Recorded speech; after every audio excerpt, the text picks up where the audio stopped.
I never believed in bad omens until I moved into the house on Maple Street. Back then, I told myself it was just a new beginning after the divorce, a necessary escape from the life that had slowly suffocated me. The realtor babbled something about faulty wiring and outdated insulation, but the way he refused to meet my eyes said far more than his excuses. Still, I pushed his hesitation aside. I needed this place. A fresh start. A quiet corner of the world that might finally let me breathe. The house welcomed me with a mix of old wood, dust, and a faint sweetness that reminded me of dried flowers tucked away in forgotten drawers. High ceilings and long hallways stretched ahead like the ribs of some ancient creature. The creaking floorboards echoed under my steps in a way that felt almost responsive, as though the house was aware of me from the moment I crossed the threshold. Those first days were filled with the hopeful busyness of unpacking and reorganizing. I tried to imagine what my life might look like here. New habits, new mornings, new silence. Only one neighbor approached me, Mrs. Collins from across the street. She brought an apple pie and a stiff smile, her eyes lingering on the house with something that hovered between pity and fear. "It's good to see someone living here again," she said softly, but her voice trembled, and when I asked how long the house had been empty, she muttered something unintelligible and rushed away. The unease began to build in the third week. At first, it was small, a pressure in the air at night, a sensation, fleeting but unmistakable, that someone was standing in the doorway of my room, watching me sleep. Each time I snapped on the lamp, the space remained empty and silent, as though mocking my fear. Then came the tapping. So faint at first, I thought I imagined it. Soft, irregular clicks from the attic late at night. I climbed the stairs with a flashlight more times than I could count, but every time I opened the attic door, the noise vanished, leaving only the stale smell of dust and forgotten boxes. Yet the moment I descended the stairs, the tapping resumed. Slow, rhythmic, intentional, I tried to rationalize everything. Stress, fatigue, a mind still shedding old shadows, but the illusion of normalcy shattered the night I woke to a whisper, my name breathed directly beside my ear. Jennifer, not imagined, not vague, a voice. I bolted upright, heart hammering so loudly it felt like it might split my ribs. The shadows in the room held nothing human, yet the air carried a lingering chill as if someone had just stepped away. I spent the rest of the night in the kitchen with every light on, gripping a mug of cold coffee and waiting for dawn. In the morning, I tried to convince myself it was just a nightmare. But deep down, I already knew the truth. The house wasn't silent at all. It was listening. The tapping grew bolder with each passing night. What had begun as faint, hesitant knocks soon evolved into a steady pattern that seemed almost purposeful. I tried counting the intervals, hoping to find some logic in them, but the rhythm changed unpredictably, sometimes fast, sometimes agonizingly slow. It felt less like noise and more like insistence, a summons. I became increasingly aware of how the house behaved when I moved through it. Certain floorboards creaked only when I stepped on them, yet remained silent when I tested them deliberately. Shadows in the corners seemed to shift when I wasn't looking directly at them. And the air in the upstairs hallway always felt colder, as though something hovered nearby, exhaling. One afternoon, while reorganizing the linen closet, I misplaced my house keys. I was certain I'd left them on the kitchen counter, but after searching every room twice, I found them sitting neatly inside the refrigerator. The next day, my favorite mug disappeared from the drying rack and reappeared hours later on the basement staircase. These small displacements unsettled me more than the nightly tapping. Objects don't move on their own, and no matter how hard I tried to dismiss it, I knew I wasn't misremembering. The hallway mirror cracked on a Wednesday night. I didn't hear it happen, but when I walked by, a long, jagged line stretched across the glass like a surgical incision. The air around it felt heavy, expectant, as though something on the other side was trying to look back at me. I ordered a new mirror online, but until it arrived, I avoided glancing at the broken one. Every time I passed it, a tingling sensation crawled up my spine. The deeper unease began the day I discovered the hidden door. I had walked down that upper hallway countless times, yet somehow I had never noticed the thin outline in the wall. So subtle it vanished unless the light hit at just the right angle. There was no handle, only a faint indentation. I pressed my shoulder against it, and the door groaned open with a gritty scrape. Inside was a tiny room, barely big enough to stand in. Empty except for a single wooden child's chair facing the wall. The sight of it struck me like a physical blow. The chair looked deliberately placed, as if someone had been made to sit and stare into the plaster for hours. I turned it around, uneasy, and noticed the scratches on the wall. Hundreds of them. Thin, jagged marks gouged into the surface, overlapping and weaving into chaotic patterns. The longer I stared, the more I felt those markings weren't random. They pulsed with a strange energy, like remnants of a child's frantic attempts to communicate something. A sudden wave of dizziness washed over me. The room felt too small, the air stale and heavy. I backed out quickly and pushed the door shut, but for the rest of the day I couldn't shake the feeling that I had awakened something, or disturbed something that preferred to remain unseen. That night, the tapping didn't come from the attic. It came from behind the small door. I stood by the window much longer than I intended, watching the darkness thicken outside. The night felt unusually heavy, as if something pressed down on the house from above, sealing it away from the rest of the world. I tried to steady my breathing, telling myself that exhaustion was playing tricks on my senses, but the silence surrounding me was too deliberate, too perfect. It was the kind of silence that didn't happen naturally. It felt arranged, curated, observed. When I finally stepped away from the window, a faint sound brushed along the hallway behind me, soft, dragging, like bare feet moving across the floor. It wasn't loud. It wasn't hurried. It moved with the calm confidence of something that knew it belonged here. A cold tremor rippled across my shoulders. The sound triggered a strange familiarity I couldn't place, as if it echoed from a forgotten moment in my childhood, a memory sealed away for good reason. I eased the bedroom door open and let the dim glow from the moon guide me. The hallway seemed longer than I remembered, stretching forward in a pale, muted tunnel. Shadows clung to the walls even though there was no clear source of light.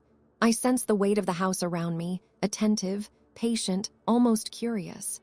The air felt thicker, cooler, humming with the soft static of something awake.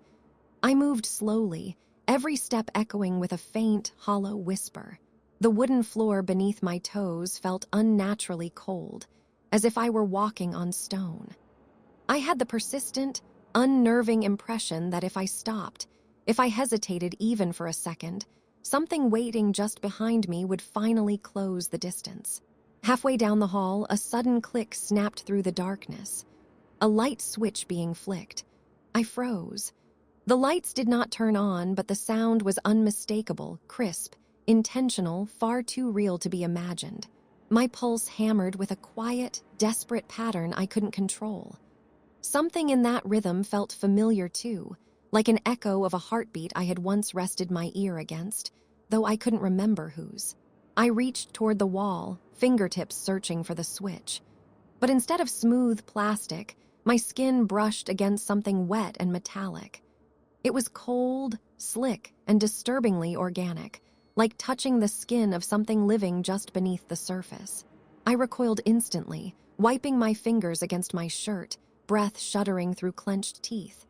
Then, without warning, the hallway lights flared to life. The brightness stung my eyes. Everything looked normal, clean walls, polished floor, framed photos exactly where they'd always been.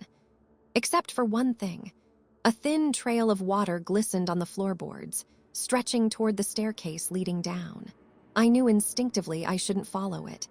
Every part of my mind screamed to turn back. But something in the house tugged at me gently, almost affectionately, as if urging me toward a truth it had been hiding for far too long.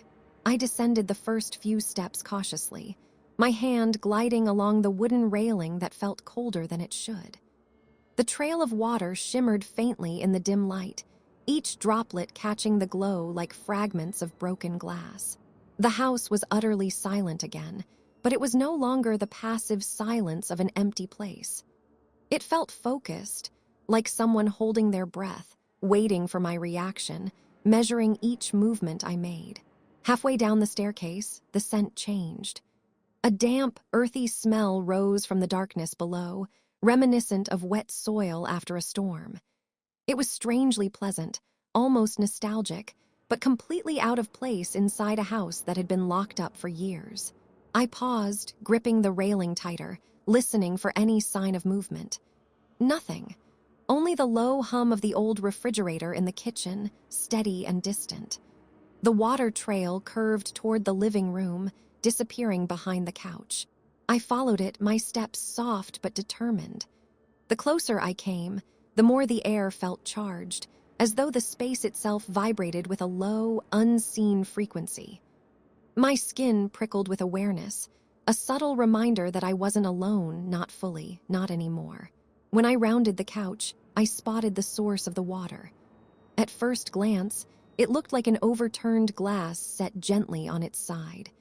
But as I crouched down, I realized it wasn't a glass at all. It was a small, round jar made of thick, cloudy glass, its surface etched with faint patterns I didn't recognize. The lid was missing, and a thin stream of water pulsed faintly from inside, as though the jar had its own heartbeat. I reached out, hesitating for just a moment before my fingers touched the glass. It was icy cold, not the cold of tap water or chilled air, but the deep, ancient cold of something kept far from the world for too long. A shiver rippled through me, and I withdrew my hand, wrapping my arms around myself as if trying to contain the sudden tremor. Then I heard it, a soft, melodic whisper. It drifted from the kitchen, too gentle to be threatening but unmistakably real. I straightened, my pulse quickening as I strained to understand. The whisper repeated, faintly rhythmic, almost like someone murmuring my name from far away. The voice was neither male nor female. It felt older than either, layered with something fragile and distant. I walked toward the sound, each step deliberate. The kitchen was dim, illuminated only by the faint blue glow of the microwave clock. The whisper petered out as I entered, leaving me standing in a quiet space that felt strangely untouched. It reminded me of entering a room moments after someone had left, the subtle warmth of presence, the echo of motion. On the table lay something I was certain hadn't been there before, a folded piece of paper, edges still damp, as if freshly pulled from water. I approached it slowly, my breath catching as the faintest ripple moved beneath the surface of the table, like water reacting to my arrival. My fingers brushed the paper, and I unfolded it with trembling hands. Inside, written in delicate, wavering ink, were 5 words. "You should have remembered earlier." A chill swept through me, sharp enough to steal my breath. I didn't know what the message referred to, but something inside me reacted with a jolt of fear and recognition, as though the truth lingered just beyond reach. And the house, quiet and listening, seemed to wait for me to finally understand. I stared at the message until the ink seemed to blur, the letters wavering as though reacting to my breath. The words lingered in my mind, unsettling in their quiet accusation. "You should have remembered earlier." Remember what? I pressed the note against the table, steadying myself. The house felt even more attentive now, leaning in, listening, waiting for my next move with a patience that bordered on hunger. A soft creak echoed from the hallway behind me. It wasn't loud, but it struck with the precision of a tap on the shoulder. I turned, scanning the dark frame of the doorway. Nothing moved, but the air felt different, charged with a subtle shift I couldn't name. It was as if the house had taken another step closer. My gaze drifted back to the note.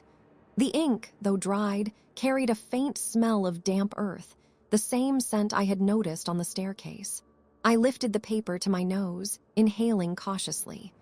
The fragrance was unmistakable, wet soil, moss, and the memory of rain. A place I felt I should know, though no clear image surfaced, only a tremor of recognition. I folded the note and slipped it into my pocket, then stepped into the hallway. The lights flickered once, then steadied. The quiet stretched around me, too soft, too expectant.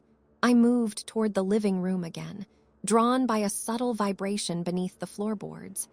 A trembling so faint I would have missed it if I weren't already attuned to the house's every shift. As I passed the staircase, a shadow rippled at the top landing. Not a figure, not a shape I could define. More like a distortion in the air, a bend in the darkness as though someone invisible had moved just out of sight. My pulse quickened, but I forced myself to continue. If the house wanted to scare me, I was slowly learning its patterns. The fear was real, but so was the strange, growing sense of familiarity, as if I were walking through a place built from my own forgotten memories. I entered the living room again, my eyes drifting to the strange jar by the couch. The faint pulse within it had grown steadier, almost stronger, as though responding to my presence. I approached it cautiously, watching for any shift. The patterns etched into the cloudy glass glimmered faintly, revealing shapes I couldn't decipher, spirals, lines, and what looked like fragments of symbols I had seen somewhere long ago. Without touching it, I leaned closer. The pulsing inside the jar aligned with my heartbeat, syncing to my rhythm until the two matched perfectly. A strange calm washed over me, though I knew I should feel the opposite. I reached out a hand, hovering above the jar, hesitating at the last second. Before my fingers could make contact, the house made a sound I'd never heard from it before. A deep, resonant thud echoed through the floorboards, not like something falling, but like something knocking from beneath. Once, twice, a slow, deliberate cadence. My pulse broke its rhythm, stumbling into panic. The jar's pulse quickened in response, beating faster than my heart could follow. I backed away, my breath hitching. The knocking continued, steady and unhurried, as if whatever called from below had all the time in the world. And then, impossibly, the floor beneath my feet exhaled, a warm, humid breath rising through the boards, brushing against my skin with unsettling familiarity. Something below knew me. Something below was waking up. The warm breath rising from the floorboards made me shiver, though it carried no chill. It felt alive, intentional, as if the house itself had exhaled directly into my chest. I stumbled backward, hands pressed against the railing of the staircase, trying to steady myself. My mind raced, connecting fragments of sensation. The tapping, the jar, the whispers, and the damp, earthen scent that seemed to permeate every corner of the house. Something beneath the floor was awake, aware, and it had been waiting for me. My eyes darted toward the small door upstairs, the one I had discovered weeks ago. The door had always held a quiet menace, but tonight it pulsed with an almost imperceptible rhythm, like a heartbeat sinking to my own. I felt the tug again, not a pull I could resist physically, but a quiet insistence that I needed to go back to understand, to see. The house was guiding me, or warning me. I couldn't tell which. I climbed the stairs slowly, each step deliberate. The hallway stretched unnaturally under the moonlight spilling through the windows. Shadows flickered at the corners of my vision, always gone when I turned to look directly. My heartbeat was loud enough to echo in my ears, but I pushed forward. I had to know. I had to see what the house wanted me to see. The small door loomed ahead. The wood was smooth, unyielding, but I pressed my hand against it, feeling the faint vibration through the surface. The scratches on the other side, faintly visible through the gaps, seemed to shimmer. Let me back in. Let me back in. The words were clearer tonight, more desperate, more alive. I recoiled at the familiarity of the plea, recognizing a presence I hadn't fully acknowledged before. Eleanor, the child, the presence that had haunted this place for over a century. With trembling fingers, I pushed the door open. The room beyond was small, its air thick and sweet with the smell of old paper and damp earth. In the corner, the chair was gone. Instead, a shadow slithered along the floorboards, dark and viscous, moving as if it had a mind of its own. It recoiled when I stepped closer, but did not flee. Its presence was oppressive, ancient, patient. My pulse quickened, a mix of fear and awe coursing through me. A faint whisper drifted from the shadow, unintelligible but laden with emotion. I could feel the weight of decades pressing against my chest, the sorrow, the loneliness, and the desperate vigilance of a child who had become part of this house. Eleanor. She was still here, still guarding, still trying to keep something contained. I crouched, bringing my face closer to the floor, and felt it. The room's energy, like a heartbeat, emanating from the shadow. The pull was irresistible. I reached out with my hand, letting my fingers hover above the darkness. A cold sensation shot through me, not pain, but a sharp, jarring awareness. The shadow recoiled slightly, and I realized it was testing me, assessing me, measuring whether I belonged. My breath caught in my throat. I understood then. The child hadn't been trying to escape. She had been keeping something in, something older than the house, darker than silence itself. And now, after a century, the burden was wearing her thin. Eleanor needed help. She needed a successor. The whisper became urgent, insistent. Close it, seal it, stay.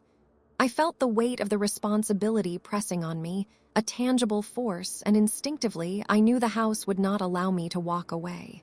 I nodded to the shadow, to Eleanor, to myself. I would guard it. I would become the keeper. And in that moment, fear intertwined with purpose, binding me to the house in a way I couldn't have imagined before. The next morning, the house felt different. The weight of the shadows, the whispers, even the faint tapping had settled into a rhythm I could understand. I moved through the halls with quiet confidence, each step measured, attuned to the pulse of the home. Eleanor's presence lingered near the small room, silent now, watching my every motion with eyes that seemed both ancient and eternally childlike. I had barricaded the hidden door with concrete and covered it with a tall bookshelf, but the faint energy behind it throbbed like a second heartbeat. Occasionally, when the sunlight hit just right, I swore I could see a ripple move through the wall, as if the room were breathing. And sometimes, late at night, I felt a small hand brush against mine in warning or reassurance. Eleanor had not left. She never would. She was part of the house, and now so was I, days stretched into weeks. I learned to coexist with the house's rhythms, the creaks, the taps, the sudden silences that pressed against my mind. I cataloged weak points, corners where the air felt wrong, thin spaces between walls where the dark might try to seep out. The house was a living puzzle, and I had become both its student and its guardian. At first, I feared sleep, knowing that the night belonged to the shadows and the echoes of the past. But gradually, I learned to navigate the threshold between wakefulness and dream. The whispers became familiar guides, the taps signals, the air a language I could understand. I was no longer alone. Eleanor walked with me, invisible at times, always near, teaching me patience, vigilance, and restraint. I still wondered what would happen when my own time came. Who would inherit the role of keeper? Who would understand the weight of guarding the house, of living with the silence that swallowed everything else? The thought unsettled me less now. I had glimpsed the truth. Some things were bigger than life itself. Some responsibilities could not be passed on casually. They had to be chosen, accepted fully, and I had chosen. Every day, I walked past the bookshelf concealing the sealed room, sometimes touching the edge lightly as if to check that nothing had shifted. The shadow pulsed faintly beyond, patient, waiting, but I no longer trembled. I had the knowledge, the awareness, the vigilance required. The house had claimed me in a way that was terrifying, yes, but also inevitable. It had demanded a guardian, and I had answered. At night, I felt Eleanor's hand in mine again, guiding, reassuring, reminding me of the promise I had made. Together, we patrolled the hallways of memory and darkness, two solitary presences bound to the house. The creaks and whispers became a familiar symphony, a language I could read, a warning and a comfort at once. I understood now, the house did not just hold silence. It held containment. It held boundaries. and it had chosen me to enforce them. One day, I too would become part of its memory, another shadow in the corridors, another whisper in the silence. But for now, I stood watch, unafraid, resolute. I lived in the house with silence, and the silence, deep and patient, lived in me.